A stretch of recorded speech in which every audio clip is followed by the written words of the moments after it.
Okay, let's go. Number 5. Greek fire. In 672 CE, an Arab fleet sailed toward the walls of Constantinople with the intention of destroying the Byzantine Empire. They had every reason to be confident. Their navy was powerful. Their army was enormous. The Byzantine Empire was on its back foot. Then the Byzantines turned on their pumps. From nozzles mounted on specially designed warships, a liquid substance was projected at the Arab fleet. When it hit the water, it kept burning. When the Arab sailors tried to extinguish it, the water made it worse.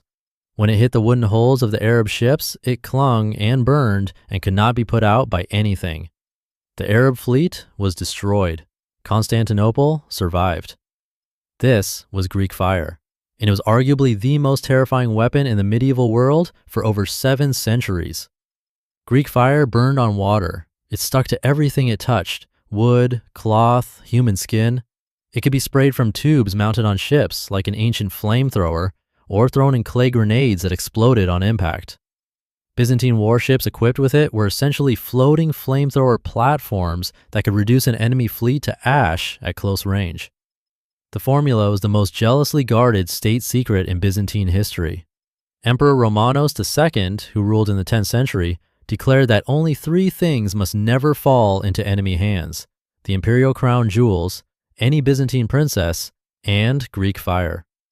The first 2 were on occasion given to foreign rulers. The third never was. The recipe was known only to the emperor and to a single family of specialists who had maintained the secret for generations. Knowledge of it was deliberately compartmentalized. The people who operated the pumps did not know the formula. The people who mixed the substance did not know how to operate the delivery system. Even when enemies managed to capture the equipment, they could not make it work because they had no idea what went inside it. And then, sometime after the Fourth Crusade in 1204 CE, Greek fire simply stopped being used. The records go silent. The knowledge disappeared. Modern chemists and historians have been trying to figure out the formula ever since. The leading theory is that it was based on petroleum mixed with resins and possibly quicklime, a combination that would ignite on contact with water and produce a sticky burning substance similar to modern napalm. But that is a guess. The precise formula has never been confirmed. The modern equivalent, napalm, was developed in 1942 by Harvard chemists during World War II. It uses petroleum thickened with chemical agents to produce a sticky, water-resistant burning substance that clings to surfaces and cannot be extinguished by water alone. The Byzantines had something functionally equivalent to napalm in 672 CE.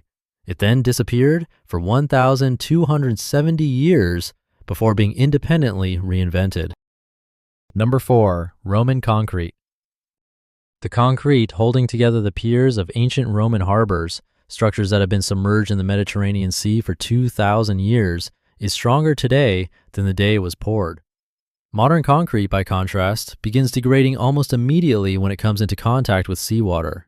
Within decades, it cracks, crumbles, and fails.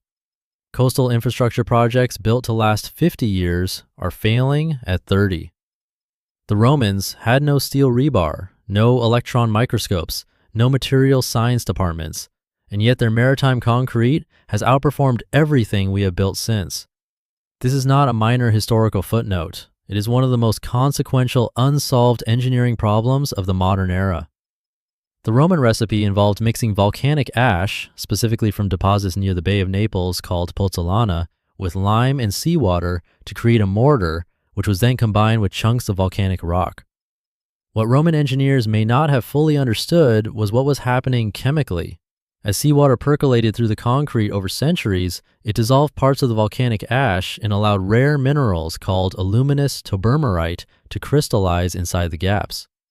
These interlocking mineral crystals made the concrete stronger, not weaker, over time. Modern concrete does the opposite.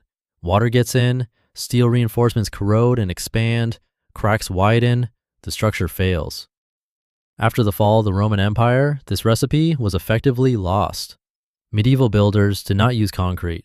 The knowledge of what made it work, the specific combination of volcanic ash, lime, seawater, and time, was not understood, and the volcanic deposits near Naples that provided the key ingredient were no longer under centralized imperial control.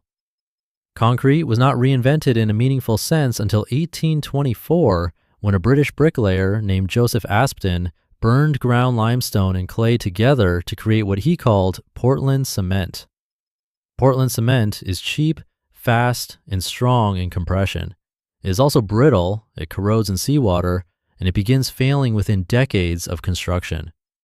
It took until 2023, when a team of researchers from MIT, Harvard, and several European universities published their findings, for modern science to fully understand why Roman concrete works. The team discovered that the lime clasts in Roman concrete, tiny white mineral chunks previously assumed to be evidence of sloppy mixing, are actually the key to the self-healing mechanism. When water enters a crack, these lime clasts dissolve and release calcium, which reacts to form new calcium carbonate crystals that seal the crack from the inside. Number 3. Damascus steel. When Crusader knights returned from the Holy Land in the Middle Ages, they brought stories of the weapons carried by their Muslim adversaries. Stories of swords that could slice a silk scarf thrown into the air, swords that could cut through a European blade without dulling. Swords of impossible sharpness and flexibility combined, properties that in the known metallurgy of the time should have been mutually exclusive. These were Damascus steel blades, and they were made using a process that modern scientists have discovered accidentally produced carbon nanotubes, a material that human civilization did not officially discover until 1991. Damascus steel began as Wootz steel, a specific high-carbon steel produced in South India, manufactured by melting iron with organic carbon sources in sealed crucibles at very high temperatures. The resulting ingots contain approximately 1.5% carbon, far more than normal steel, which should have made them extremely brittle and therefore useless for sword making.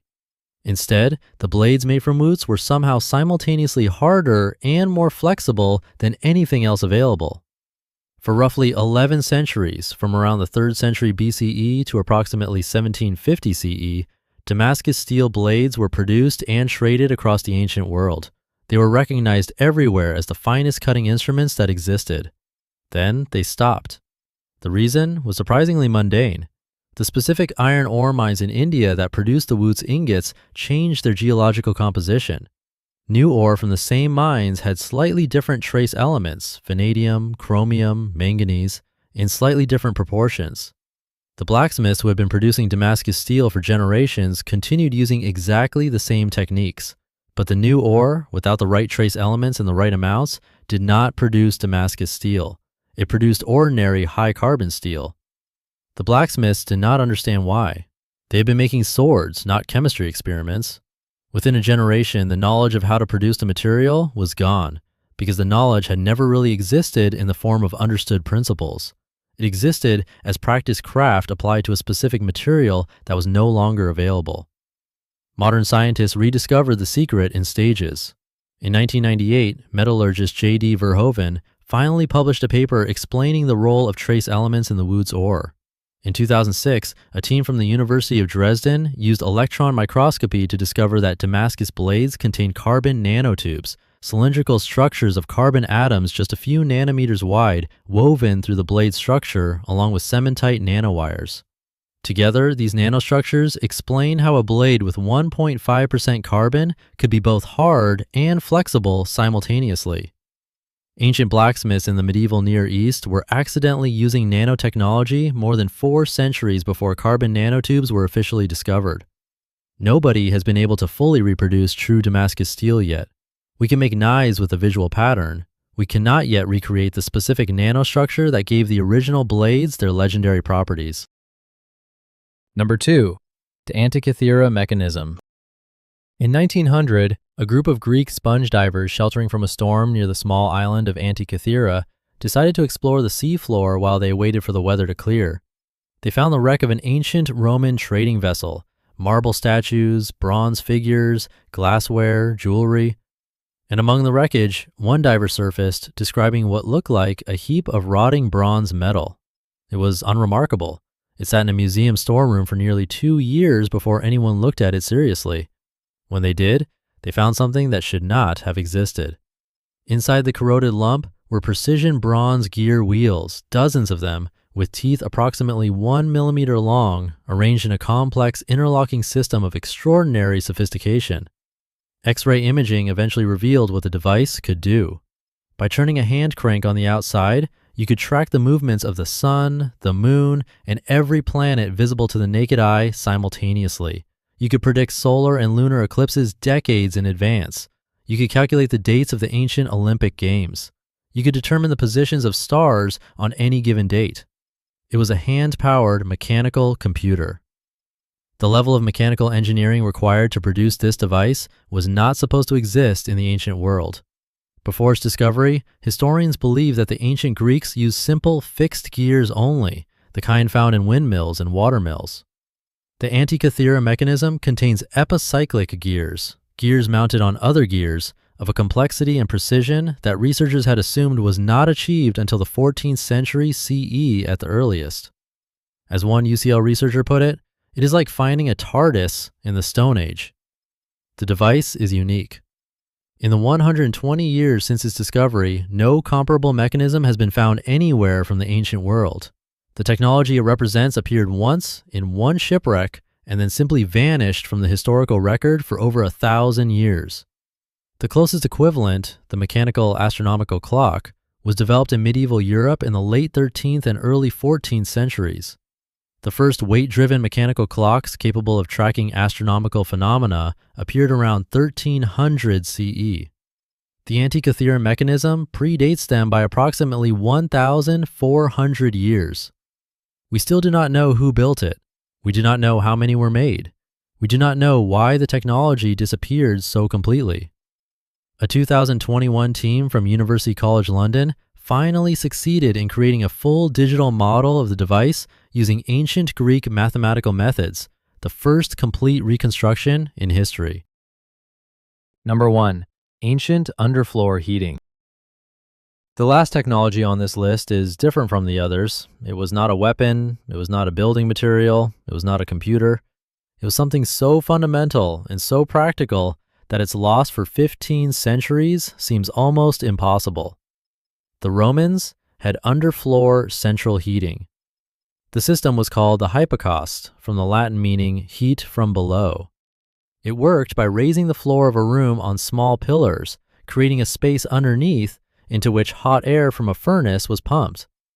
The hot air circulated under the floor and up through hollow spaces in the walls, heating the entire room from below and around.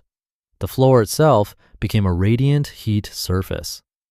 The hypocaust was in use throughout the Roman world from around the 1st century BCE. It heated private homes of the wealthy, public bath complexes used by thousands of people daily, military barracks on the cold northern frontiers of the empire in Britain and Germany. Wherever Romans lived, the hypocaust followed. It was sophisticated enough that different rooms in the same building could be maintained at different temperatures by controlling the airflow from the furnace, hotter for the steam rooms of bath complexes, gentler for sleeping quarters. When the Western Roman Empire collapsed in the 5th century CE, the hypocaust disappeared with it. Medieval European buildings were heated by open fires in central hearths, inefficient, smoky, and dangerous. For 15 centuries, the dominant European solution to cold was simply to sit closer to a fire. Underfloor radiant heating was not systematically reinvented in Europe until the late 19th and early 20th centuries, when hot water pipe systems began circulating warm water through pipes embedded in or under floors. Modern underfloor heating, now considered a premium feature in contemporary buildings, is functionally identical in principle to what Roman engineers installed as standard features in houses 2,000 years ago. It was not until the 20th century that archaeology fully documented how widespread and sophisticated the Roman hypocaust system actually was. Engineers who designed modern underfloor heating systems were, in many cases, unaware that they were rediscovering rather than inventing.